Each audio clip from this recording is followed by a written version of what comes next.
धर्म का सबसे पहले आश्रय लिया जाता है, फिर धर्म के अनुसार आचरण किए जाते हैं। तो भगवान धर्म त्याग की जो बात कह रहे हैं उसको बड़ी सूक्ष्मता से समझना होगा। भगवान लोक धर्म के त्याग की बात कर रहे हैं। जैसे लोक धर्म में आप किसी के पति हैं, किसी के पुत्र हैं, किसी के पिता हैं, किसी के भाई हैं, किसी के मित्र हैं, और सब कर्तव्य निर्वाह करना है। अपने अहम से कि मैं पति हूं, तो अब नहीं,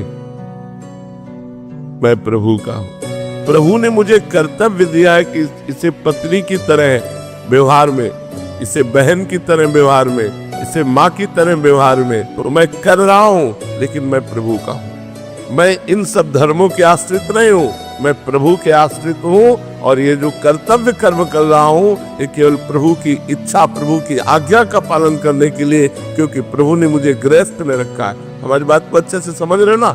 हाँ, मेरा आश्रय भगवान है, मैं भगवान की प्रसन्नता के लिए कर रहा हूं। त्यज लोक धर्मान, जब त्यज लोक धर्मान हो गया तो भागवत धर्म जागृत हो गया और जीव समस्त पापों से रहित होकर मुक्त हो गया। हम इन्हीं धर्म बंधन में बंधे हैं। इसी माया में धर्म बंधन से मुक्त होने के लिए भागवत धर्म को स्वीकार करने के लिए भगवान आदेश करते हैं, सर्वधर्मान परित्यज्य माम एकम शरणम व्रज। मेरी एक शरण में तू हो जा, मेरा आश्रय ले ले और फिर कर्तव्य कर्म का पालन कर।